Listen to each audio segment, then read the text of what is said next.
Hey, what's up, everybody? Thanks for coming out and checking out another episode of the Going Yard podcast. Before we get into this interview, I want to give love to one of our affiliates. This week, we're going to talk about the rope bat. It is the answer for those who are serious about the game by teaching a swing that maximizes centrifugal force and total body connected movement. The result is greater speed, strength, and consistency for the hitter. Yes, it's a must-have for every player and every coach out there, honestly. If you want your players to be more consistent in the batter's box, then get them this rope bat because you will not be disappointed in the results you get from it. That's right. Just go to theropebat.com and enter the promo code GYP10 for 10% off of your entire purchase at checkout. That's GYP10 for 10% off. Outstanding, Dan. Let's jump in and talk about this episode we got today. Yeah, it's a good one. Today we talked to Lauren Haeger, and it was a great episode. I loved her energy. We started talking about everything from when she started playing softball to her college days, her experience of playing and winning 2 national titles, which that's always exciting. She told us a little bit about her draft story as well, which we love asking all those questions about that. And it was great. We talked about all that and moved into coaching as well. Yeah, she's full of energy. I mean, what a perspective from one of the best hitters / pitchers in the game. The dual threat combo that you don't see often, and to do both at a high level and extremely well and consistently well. I mean, that's to me what was super cool. To dive in and talk to her about in this podcast. And she's full of energy. And the thing she's doing with coaching, I think, has probably made her an even more well-rounded person, honestly. It seems like from all the work she's getting to do with the package deal and the softball project. So, you're not going to want to miss towards the end of this. And her walkout song's a great one. Yeah, I was just going to say that. The walkout song is fantastic. Yeah, you don't want to miss out. So stick around all the way to the end of here. Great choice, Lauren.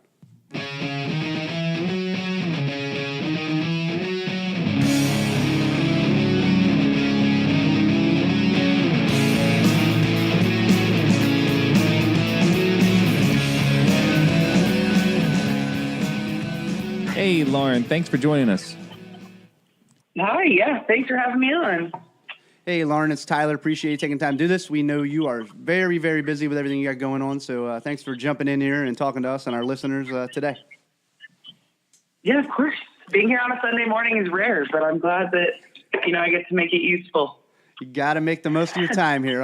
Let's dive right in here a little. Let's dive right in here a little bit and talk about your softball story a little bit, and your playing time in high school, and what's your transition like, going through the recruiting process and ultimately selecting to go to the University of Florida to play softball. Yeah, so I grew up in Phoenix, Arizona. A lot of people like to assume that I'm from Florida, but I am not. I grew up in Phoenix. I had an interesting experience when it comes to travel ball because I didn't start pitching competitively until I was around 13 or so. And so I was a little late to the game compared to everyone else. And thank goodness recruiting wasn't quite as crazy as it, was about a year ago. Or else who knows if I would have even been recruited as a pitcher. But I knew I wanted to go away from home, and I knew that I love college football. That's like something about me. So the SEC pretty much had my heart from the start. And high school, I was a sophomore when I committed to Florida. And back then that was like so early and people were freaking out about it. And last year, I feel like that is late compared to what a lot of people were getting recruited at.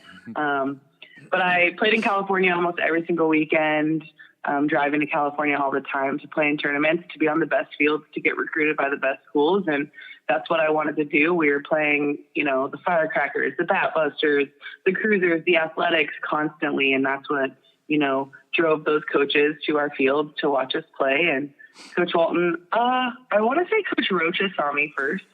And I'm so thankful that she did. The angel of a woman that she is. She's awesome. And yeah, I took 5 visits and I narrowed it down to Texas A&M in Florida. And I just fell in love with Gainesville and everything that it had to offer. That's a very quick synopsis. And that's fine. I want to dive just a little further. How does with Arizona softball, with UCLA softball, how do they let a girl like you get all the way across the country. And were you a girl that was recruited more on your pitching side or more on your hitting side? I mean, I loved like a college town kind of feel, and I definitely didn't want to stay at home. I did have a huge interest in Arizona, but that didn't end up working out. Because I felt like Tucson is kind of like that. It's like far enough away from home, but I can still go home and my parents can watch me play. But when I got into high school, I was just like, I need to go. Like, I cannot wait to go away to school. I'm very independent. I'm okay with being by myself. And but the other part of that question is that I was recruited, I think both. Like, I remember Coach Walton telling me, he's like, I saw you go out there and pitch, and then I saw you hit third, and I was like, what the heck?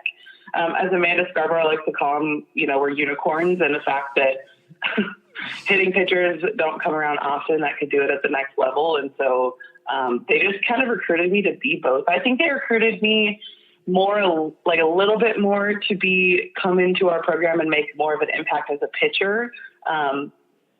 And then that didn't necessarily work out. But since I did hit too, I still saw the lineup a lot. And that worked out for me. Luckily, I do both because then I still got to play a lot. But most schools definitely recruited me as both. When I took visits, I was like, I'm going to hit here, right? Like, that was definitely something that I wanted to do. And if they told me no, then I honestly was probably not going to go there because I love them both so much. So what are the conversations like between you and Amanda, since she's the A&M alum, and you ultimately chose Florida over that? What are those little side conversations like once in a while? Oh, they're so great. Amanda's awesome, and we don't really have any sort of like banter. That's more of like when I'm with the girls at Package Deal, it's more like Jen's UCLA and everyone else, just because she's the most passionate person I've ever met when it comes to her school. But Amanda and I, we've talked about what it would have been like if I went there. It's been so much different, but there's nothing too bad about it. What was your from going from high school to college? What do you think was the biggest like change for you in terms of just an adjustment that needed to be made? Was it the scheduling? Was it just a faster game, or what was that thing that you really had to work on? Personally, for me, it was definitely on the pitching side. Since I did start pitching so much later than everyone else, I feel like I still had so much to learn and so much to practice, but I always threw really, really hard. That was something that I was just, blessed with at the beginning, is that I could throw in the upper 60s right away as a senior in high school. And so hitting my spots wasn't necessarily something that I always had to do and really turn into a pitcher. I just kind of like threw the ball hard and made people miss. But when I did take that next step to the next level, I learned very quickly that it didn't matter how fast you threw, and that you had to have an off-speed pitch, and that you have to hit your spots. And I struggled a lot with that. I felt like I couldn't get through a lineup 3 times. I could only get through a lineup once or twice, and then I was pretty much done for because hitters were making adjustments pretty soon. But it was more on the pitching side. It wasn't really on the hitting side or the pace of the game. I didn't ever feel like that was huge for me. It was 100% pitching, and I got eaten alive, to be honest, pretty quickly. And that was really hard for me. But, yeah, so... Now, I like to ask this part of it a little bit because, there's an argument, Pac-12 versus SEC, which one's better, who has the more talent. What was it like playing in the SEC, playing top, 25s every single weekend, no easy opponents. I mean, even teams on a down year, it seems like every matchup is a rivalry of some sort there. What was that experience like and going through it? I mean, I thought it was so awesome. I, at the time, could say that I played in the most competitive conference, and that's what I wanted to do. I wanted to go to a school and see how good I can be, and the only way I could find that out is if I played the best of the best. And so, I mean, it was really hard. When you put it in the grand scheme of things, you're like, wow, like I played an All-American. I had to hit against an All-American pitcher every single weekend. So why am I so down on myself right now? Like you get caught up in the moment of like just being competitive and wanting to win every single series. And you don't think about it in the grand scheme of things, but like we don't have a weekend off in that conference. It was tough, but I was surrounded by the best people, and Coach Walton's unbelievable to he keeps us motivated. He keeps us, our heads in line. And,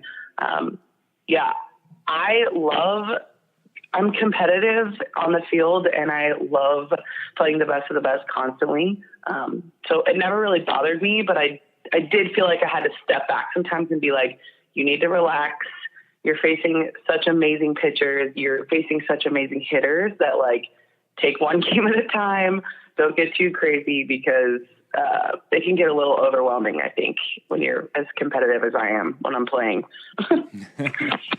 Now, can you talk about your experience in not only playing in the national title, but winning 2 national titles? Can you talk about that experience and what that was like for you and your biggest takeaways from that? Yeah. The first national championship was so different than the second. They weren't alike whatsoever, and I think that's the coolest part about it. My junior year, I was just kind of Hannah's, hype man, Hannah's backup, and I loved it. I still got to play every single game. Like, I have nothing to complain about whatsoever. She was so hot, and you can't, shy away from that at all. But that one just felt like, oh my gosh, all my childhood dreams just came true. I was an emotional mess. I was crying. Like, it was insane. And then I got on the dog pile, and I got off the dog pile, and I just started bawling, and I didn't understand why. And I was like, my entire life I worked for this moment, and here we are. And then the second one was just I was so surprised. I didn't cry. I didn't do anything, because I was in such a different role as I was in the first one. And our team was just so okay with whatever role they were in, and I felt like that's why we won. Not necessarily because we had the most amazing stats in the nation, or the highest batting averages across the board. We just all got along so well, and I've never been on the bottom of a dog pile, and it hurts. B, it's like the most slow motion, coolest feeling ever, and to end your season, my senior season, as the only winning team in Oklahoma City was pretty freaking cool. And the second one will always be a little bit more special, just because I felt like I came such a long way since, in 1 year, and I changed my game completely. But the first one will always have another special place in my heart, because that's where all my little, girl dreams came true. Now, it's interesting, because your run kind of set the bar about as high as it could possibly be at a university. It doesn't matter what sport, you're talking about. It could be Alabama football. Their aim is so high. Clemson football. You got UCLA softball. You set the bar so high, and now you look at this team and Florida and what they're doing, and you talk about Coach Walton, the consistency that he's kind of built there as a program, and the legacy that you and the team you left behind. How do those girls, do you think, manage some of that hype, some of that expectation, and then you go and watch what they did yesterday when a lot of teams didn't pick them. A lot of people around the country probably think that's not the same Florida team. How do you manage some of that, as a program, you think, and how do you think that Florida moves forward, with this season as it is?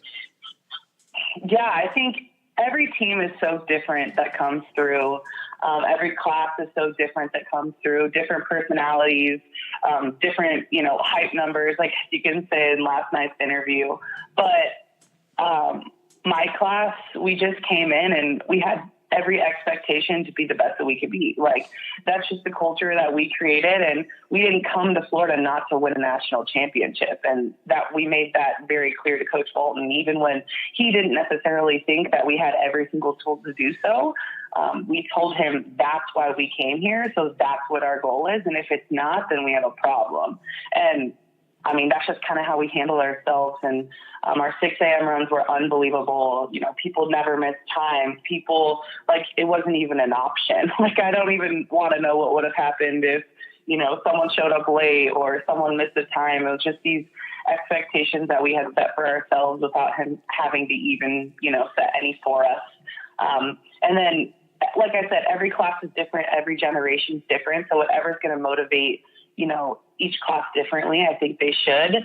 But I can't even imagine the amount of, pressure and negativity on social media, because social media is such a huge part of the game today. Having to read that all the time about, they're just not as good, whatever, but I know they're just trying to find themselves, and Coach Walton's so awesome that, he's not going to let it get too far out of his hands because he's, Coach Walton. That's just not how it works. I'm so happy for them last night that they got a taste of a championship, and hopefully it motivates them, because that's the expectation at the University of Florida for softball. And that's the one we wanted to build. And I want every single class to go through there and feel like they can win a national championship and win an SEC championship, a regular season title, and everything that comes along with it. And if you don't win as a team, it's really hard to win as an individual. And at the end of the day, that's really all that matters. But I'm so happy for them. I was so hyped. Obviously, my tweet was like crazy. But I don't know. It's so exciting to see those seniors like come into their own at the perfect time, because really postseason is all that matters. I have a question, because we have, Tyler and I, we both have daughters that play fast pitch softball. They're 11 this year. And, there's many girls who listen to this show or just to get some tips about getting to the next level. And, a couple of times in a couple of our interviews, social media was brought up. And I'm just wondering if you could touch on that a little bit. How do you, as a player, block out those distractions? Because it's everywhere. I mean, you can't watch a game without seeing the social media. So I'm just curious, how do you do that as a player, and was it difficult? I think, well, for us, we didn't have social media. We weren't allowed to. So that's a whole different ballgame. And the fact that this is the first year Coach Walton has allowed his team to have social media, it was a very strict rule for us that we were not allowed to have it. It just causes problems, and it causes distractions. And I actually, as much as I look back and I hate it that, later on in my professional career, when it comes to my following and all that stuff, is not as high as I wish it could be. And business wise, that's what brands and companies and businesses want to see, is your social media to be, exciting and all that kind of stuff. But back then I have no regrets. I am so happy that I didn't have to deal with any of that. It only affected, I think, me personally, not as a player wise, because I was like, at the end of the day, these people are tweeting and stuff from their couches, and I'm playing on ESPN. And I think that that's so cool. And to take that stuff, that's my personality. I don't know. I guess you'd have to get to know me a little bit more, and you could see that that's the thing. I don't really care what anybody has to think about me, but it affected me as like a girl, I guess, like the criticism of like what I looked like, being accepted by social media, my appearance, like that's what got me the most, not necessarily so much of the softball side of things, but that's just my personal experience. People were brutal when I was at the World Series, and but obviously there's 5% of that and 95% of, love and support. So it kind of evens out. Now, here's a topic we always kind of like to bring up for our listeners, to hear, because it's kind of important. It's a big deal. You talked about, all your childhood dreams. You won the national title. If you can you talk us through a little bit about your draft story, kind of, and how that happened, and what that experience was like for you? And, for some women we talked to, they didn't even realize there was a pro league to go play in until they were, a pro, basically. So what was it like for you, and what was that experience like? It was cool. I wasn't actually planning on playing. I guess you'd asked me my junior year. I was not planning on playing anymore. But my senior year, I truly just fell in love with the game again. And I had some personal things going on that made me turn to softball, and I fell in love with it. And I was like, I want to keep playing. And Coach Walton was like, okay, I'll talk to the league and all that kind of stuff. We'll see what happens. And we had a game. A lot of people get drafted in the middle of their game, so they don't even really know what's going on. But in the middle of the game, the draft was going on, and people were trying to tell me what was happening. And Coach Walton got all mad. He's like, don't pay attention to that. Pay attention to the game. So I didn't even figure out I got drafted until afterwards. I played in the league for 3 years, and it was an experience. But getting drafted is so cool because I got to keep playing, and so many of my teammates didn't get to. I didn't feel like my career was over yet, and I'm thrilled that I got to keep playing. But I wish my draft experience was better, but I was playing a game, so I couldn't pay attention or get excited about it at all. Now, I know you said it was only a few years in the league. What was that adjustment like for you going from playing college softball, and you were on the biggest stage of the college softball sport, and to go from there to playing pro? I like hearing about these differences because I know for a lot of people it's a big change, especially depending on what school they were coming from. If you could talk about that change and that difference, that would be great.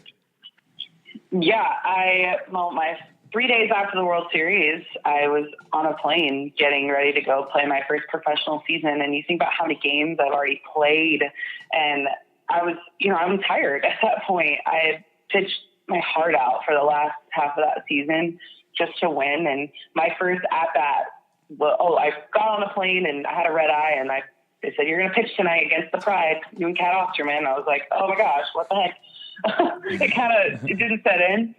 My first at bat was against Kat Osterman, and she struck me out in 3 pitches, and I was like, "I got it. I'm off my high horse. I had 3 days of excitement, but I'm back at the bottom again." It's definitely an adjustment because these players are so good. I now that I've been a professional for 4 years or so, I understand why they were so much better than every single rookie that goes out there. It's just because their mental game and the way they think about the game and is just at an entirely different level.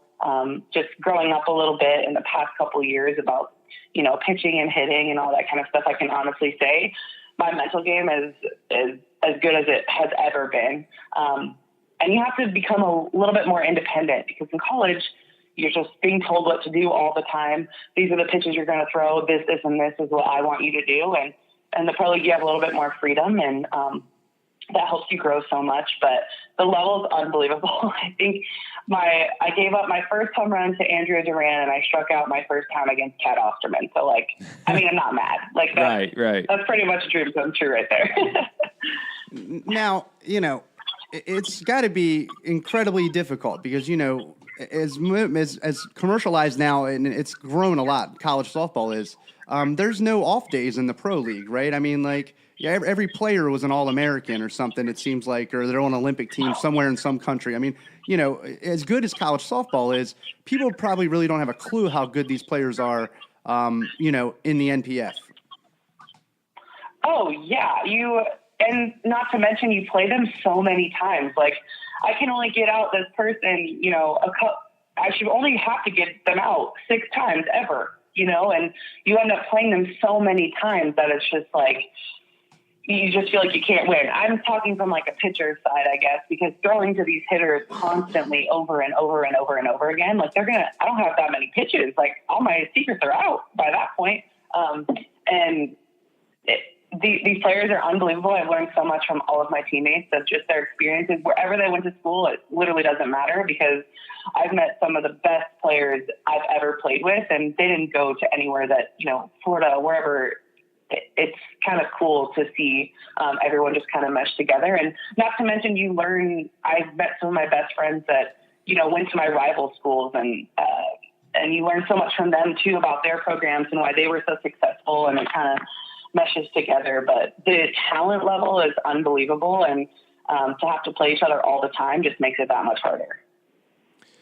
I bet. I'm just curious, when did you start coaching? I know during the off season you do some coaching and clinics, and you're also with the package deal. Can you talk about when you started coaching and how the package deal opportunity came about?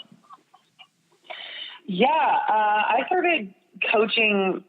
I was in my 5th year at Florida, and then after that, I decided to go and give lessons and start that kind of career, just to learn about coaching, because I give so much credit to these girls who get right out of college and they go and coach in these programs. And I'm like, dude, I didn't know anything. I just felt like I was a player and I could do everything. I didn't know how to tell someone else how to.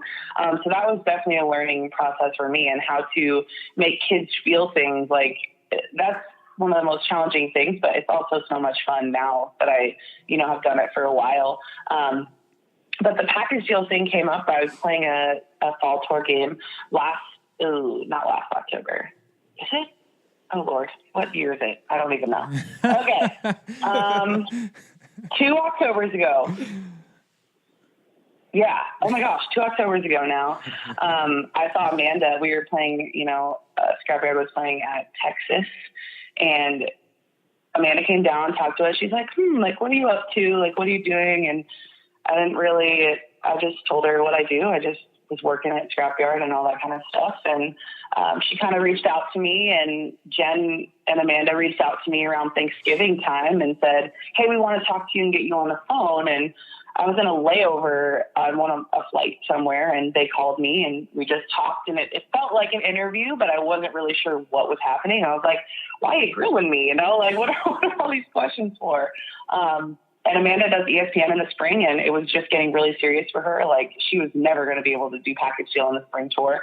And so they were, just trying to find people that could be Amanda and, fill in for her when she wasn't there. But it's exactly what I wanted to do, especially now. Like, I'm not ready to coach in college. I love this younger generation, and I want everyone to have an equal opportunity to go wherever they want to. And so I think that's why North Carolina is such a good fit for me. I get to work with Kelsey Bruder and coach with her every single day, and we're trained by the same person, so the language is the same and all that kind of stuff. But that's kind of how Package Deal started, and I did my first event, and my next event I had to lead by myself. So I just kind of thrown into it, and it's gotten so much better, and they've become just such a close group for me, and they're such a good resource because they know everyone, and they're so willing to help you if you need help, and they're just great people, and I'm just so thankful to be surrounded by them and have them in my corner for sure. Now, you grew up in Phoenix. Arizona's a great softball area. You played in California, great softball area. You went to college in Florida, tremendous softball area. What's it like traveling the country, going to the Northeast, the Midwest? I mean, what's it like going all these different areas and the softball vibe that you kind of get? Or, what's the impression that girls are coming in with, or the skill level that you're seeing across the country? Yeah, it's interesting because it's different everywhere. And I worked at a facility in Massachusetts for a year after I left Florida.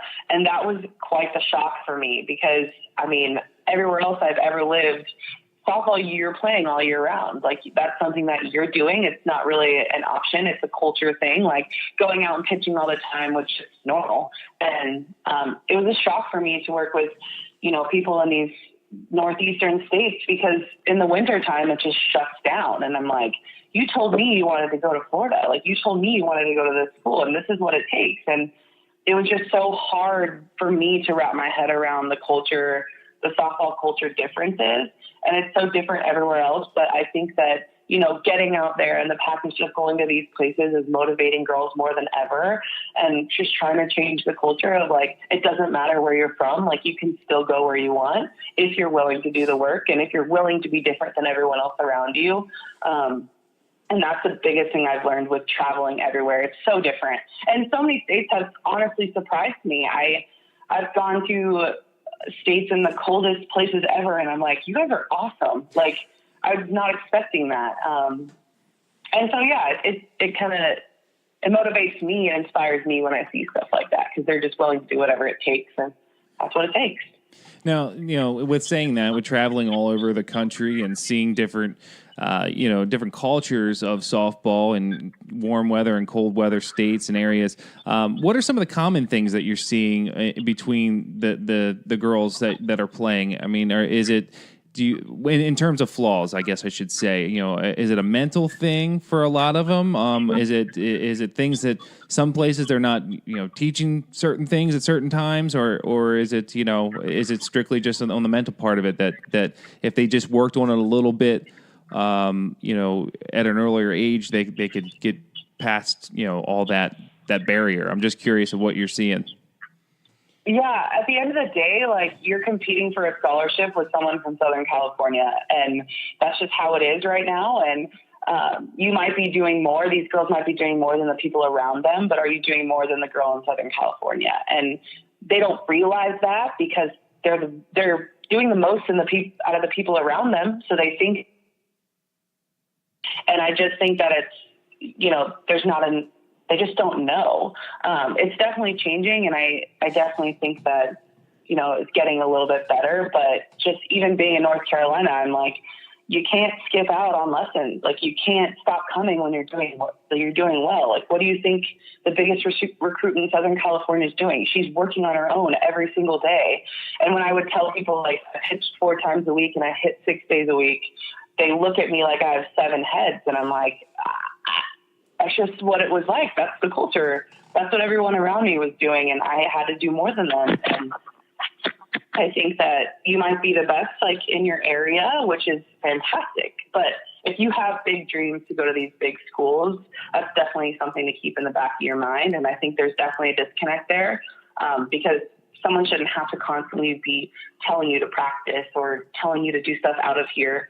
I guess I speak a lot through my lessons because I'll see them for a half an hour a week, and that's not enough. Right. Like, you have to be doing stuff on your own, and I can't move on unless you practice. And so I think it's just a culture thing with the people around you. I don't think it's necessarily stuff that they're teaching. I think all the right stuff is out there. I just think the motivation for these girls is they just don't know. And that's why I like to remind them daily. Well, yeah. Well, speaking of that daily reminder and that motivation, I was just thinking, with Tyler and I, him and I are both dads of softball players. They're very competitive girls, and you know how you have those banners in locker rooms that you tap before you walk out of the locker room to kind of get you motivated. I got a feeling it would be a good one to put it in their room to kind of motivate them. Are you doing more than a girl who lives in Southern California? I love when you had said that. I was like, that's good motivation. It's so true, and I think every girl's motivated so differently, because that would not have worked for me. Like, I'm not a sports quotes, like, book reader. Like, that doesn't motivate me. Like, and I always thought it had to, but that's just not how I get inspired.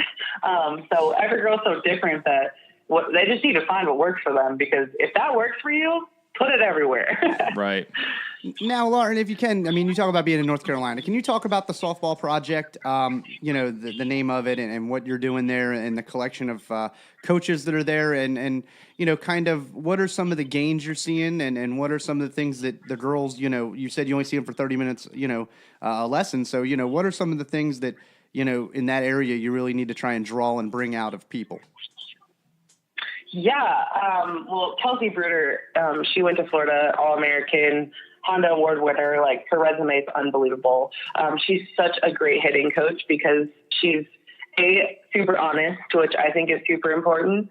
And B, she just knows her stuff.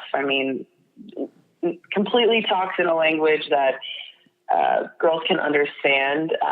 We have Kelsey Bruder. She went to Florida. Kelsey Horton went to Florida. We have 2 other Division I players that give lessons there all the time. 3 actually. And it's just a cool combination because it's softball only, and that's really rare in this area. A lot of places are meshed with baseball, and just to have, women that played at the highest level are willing there to be there for you kind of situation has been really awesome. I know for a lot of girls in this area, it was kind of hard to, I guess, build up people that are willing to trust you in this area a little bit, because people are really stuck on their comfort zone. But I just like to compare everything that I'm teaching and Kelsey's teaching to what you see at the schools at the highest level. Like, have you ever seen a girl finish like that when she's pitching? No. Okay, well then maybe that's not how we should be doing it. It makes sense to me, but it doesn't always make sense to everyone else. But it's been pretty cool to get to know everyone in this area and to meet all these new girls and learn about their dreams and be honest with them about their potential and be honest about them about what it takes. And I have a really great group of girls that I train, and I'm really excited to keep training them for a while. But I just got here in November, so it's been, up and down throughout this entire time. Right. Awesome. Yeah. Well, on that note, what are some of your goals within the next 3 to 5 years as a player, as a coach, with the package deal? What are some of your goals out there for the next 3 to 5 years? like I said, I love coaching this younger generation. I hope to get on the field a little bit more within the next 3 to 5 years, because I give lessons every day and I'm in a brick building, and I just miss watching them being able to perform in a game situation. So somehow coaching on the field a little bit. I want to build a platform, a social media platform about hitting pitchers, and I have a bunch of ideas for that, and how to coach them. Why are they unicorns? What does it take to do both? Because I know people always ask me that. And then with practice, you'll just always be with them. They were my inspiration a few years ago on, what I wanted to do. And I love what they do. It's a softball clinic, not like any other. Kids leave there different people, and that's what's so important to me. And then I don't really know. I don't really look too far. Mm-hmm. I'm always moving around. I've lived in 4 states in 5 years, so I just kind of move around when I feel like the time is right. But I love North Carolina, and I plan on staying here for a while. I love what I do every day, and I love that I still get to travel and have independence and make my own schedule, and that stuff's pretty nice. So when I do decide to ever take that next step and coach at the next level, I know I'm going to have to lose some of that, and so I'm just not ready for it yet, but I will be eventually. I have a question about, what it takes to be a unicorn. Just because I think it's cool that you said that, because, we've talked to a couple of guests who had dual roles, and I feel like right now, like in the MLB, that's happening now, and with pitchers hitting home runs, and the thought of, well, we'll have them bat and also pitch, off and on. So I think it's becoming more and more popular. Do you see that happening more and more now? As the game's becoming more popular, especially with the Olympics coming back around, do you think we're going to see more pitchers that are also hitters? I think so. I think there's always been like a steady flow of them, coming into college and Division I. I don't necessarily think that I've seen like so many more. And I'm talking about like the elite ones where they can start a game on Friday night and Sunday and get through the lineup 3 times and also bat 3 or 4. Like that to me just blows my mind. And that's so rare and so hard to do. But if you could do both, why the heck not? And you should never have anyone tell you cannot. Right. If that's something that you truly want to do, but it also takes a lot of work. And I think it's cool that in baseball it's happening more, just because it's such a special, you can do so much with a lineup with a person who can hit for themselves, with a pitcher that can hit for themselves, especially in softball, I guess.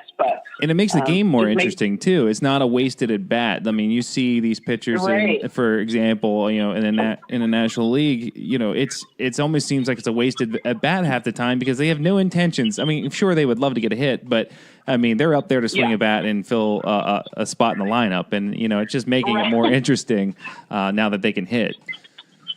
Yeah, and I think that now that there's been a little bit more players, like there's been more coaches with experience with that.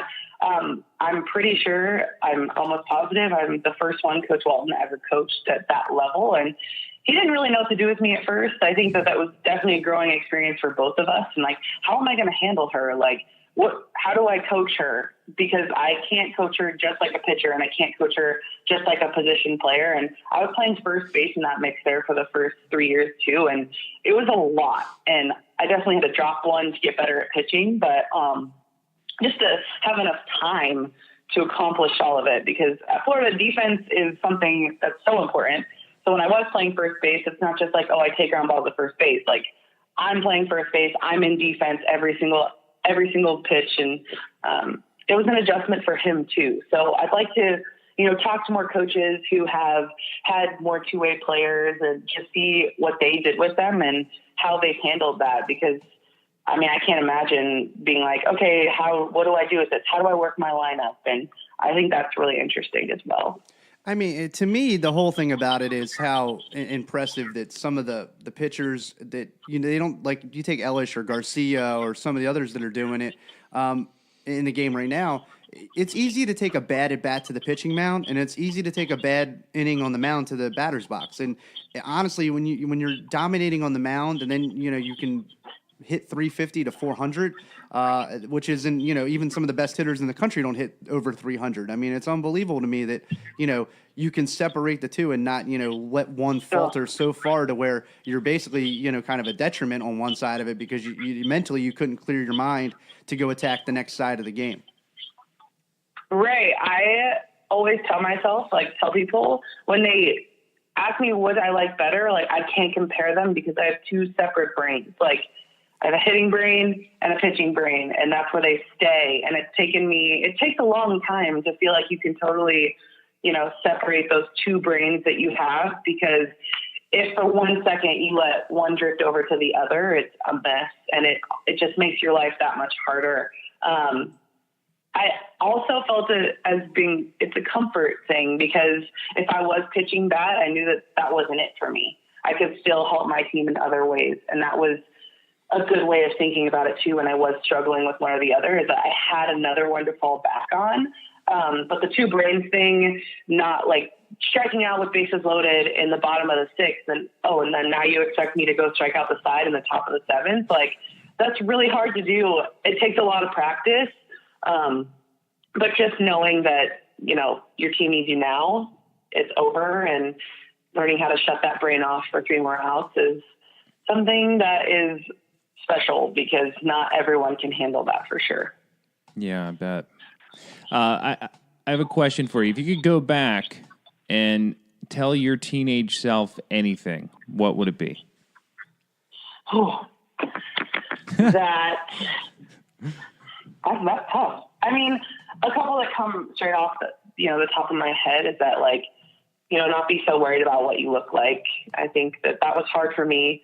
I looked so different than all my friends, and that was really hard for me at first. But then it all kind of clicked one day when I committed to Florida, and I was like, if I didn't look this way, I wouldn't throw this hard, or if I didn't look this way, I wouldn't hit the ball as far.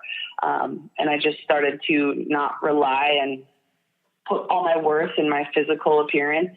I mean, any teenager, it's so hard. Social media was becoming a thing, and now it's even worse than before. But and then the other side of that, when it comes to softball, everything that you're missing, every dance that you're missing, every person that's leaving your circle because you don't have time to hang out with them, it's not going to matter, and all your dreams are going to come true because of everything that you sacrificed. I've made some, you don't talk to those people anymore, but as a teenager, you don't really put that into perspective. But I think those two sides of it, where I wish I could just tell myself it would be way less stressful, and I would be way less of an annoying teenager if that was the case. That's awesome, honestly. I mean, and we have 10, 11-year-old daughters. 10 going on 11. So, for them, Right. for somebody like you to say, like, hey, the friend you have today most likely will not be the friend you have in 15 or 20 years from now. So, the connections you've made along the way through college and as a professional is probably friends that you'll have more of a lifetime relationship with than you ever had as growing up as a teenager. Totally. And you have so much more in common with them. I think that once you just get around people that have the same common goal, and that's why my softball friends are always so different than my school friends, because everyone I played softball with, we have the same common goal. We liked the same kinds of things. We have the same personality. And so school can be hard, and girls can be mean and rough, and but it's so worth it. Oh my gosh, I wouldn't trade anything that I've done traveling the world because of softball 6 continents later. Like, I just think that I really wish I could tell myself that. Still have fun, still have school friends, because I do have some good ones still, but it's just so worth it.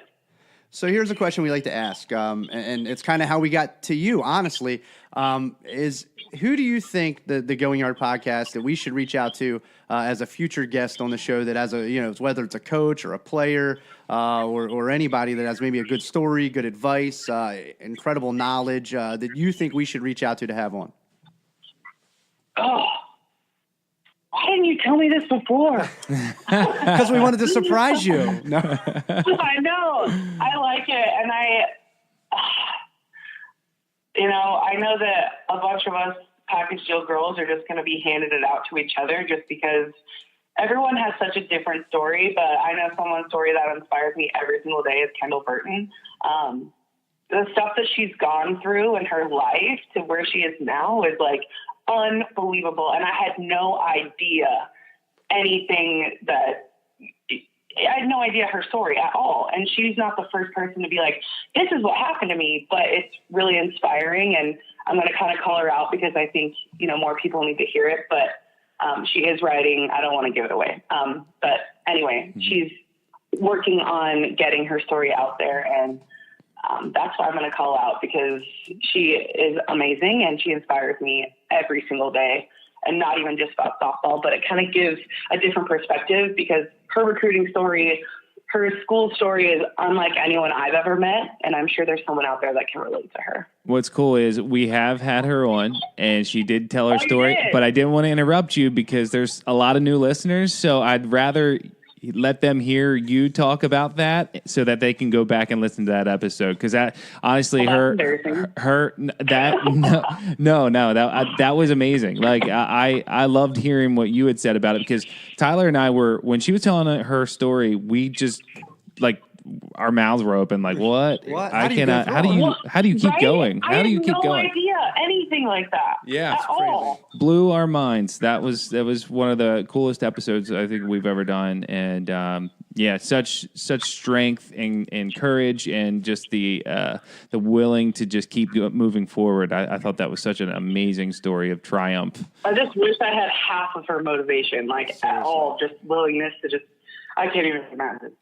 Well. I need to rethink that then because I didn't know that. No, it's okay. I didn't want to. That was not recent, right? It was about a month ago, maybe. It was like a month ago. It wasn't too recent. Oh, okay. I was like, did I miss something?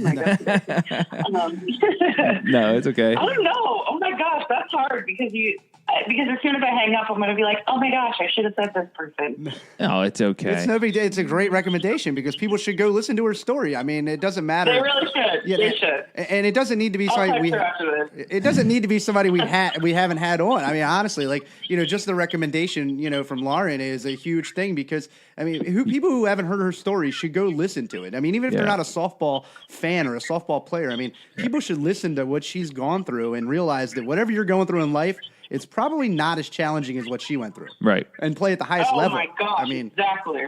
Exactly. Lauren, this has been a blast talking to you. We know you're super busy.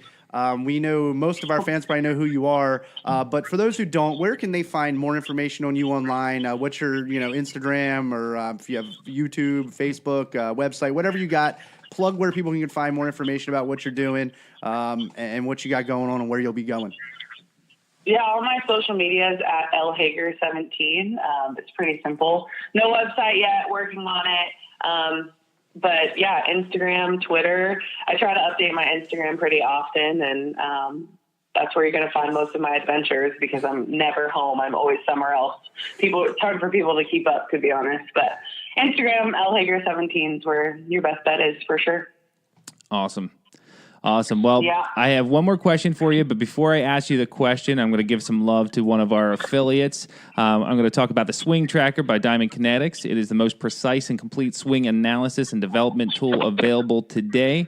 Whether you are a player, parent, or a coach, you will find a wide range of resources to help you achieve your goals. Swing Tracker has dedicated iOS apps for both baseball and softball. So just go to diamondkinetics.com, enter the promo code GYP10 and save 10% off at checkout. So, Lauren, last question for you.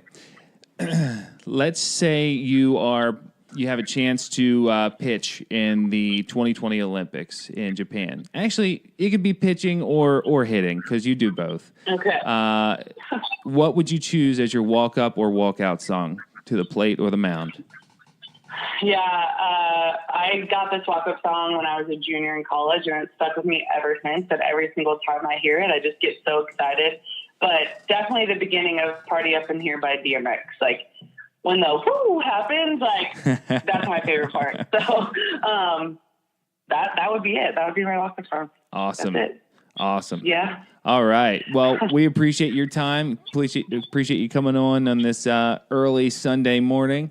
and we look forward to watching you in your success, and can't wait to talk to you again. So we thank you so much, Lauren, for coming on. Thank you so much for having me. This was super fun, and I'm so glad that it worked out. Thank you, Lauren. Wish you nothing but the best with everything you got going on. So thanks again for talking to us and our listeners. And we look forward to catching up with you again down the road. Best of luck with the unicorn project that you got, because that'll be a lot of fun, I'm sure. Project Unicorn. Yes. Hashtag. All right. Thanks, guys, so much. See ya. Hope you all enjoyed that interview with Lauren. As always, you can find us on all social media at Going Yard Podcast, and of course on Twitter at GY Podcast. And if you like what we're doing and you want to support the podcast so we can keep pushing out this great content from these awesome people that we're talking to, go to our Patreon at patreon.com/goingyardpodcast and find out how many different ways you could help us out and help support the podcast. We greatly appreciate that. We love everything that you all do for us. Yes, we couldn't do it without you. So you can find all of those links to our social media, to Patreon, on our website at goingyardpodcast.com. You can also find out where to download all of our episodes on Apple products and SoundCloud, Podbean, and Google Play. YouTube as well. If you like to watch some videos while you're at work, make sure you check those out. Leave us a 5-star review if you could. Subscribe on there. That way every time we post a new podcast, you automatically get it downloaded onto your device, so you can listen to it at the gym, in the car, on the way to work, on the way to the game, on the way home from the game, wherever you're at. That's right. So that's a wrap for this episode. So for Lauren Haeger and the package deal and all of us here at the Going Yard Podcast, I'm Dan. And I'm Tyler. See ya. Later.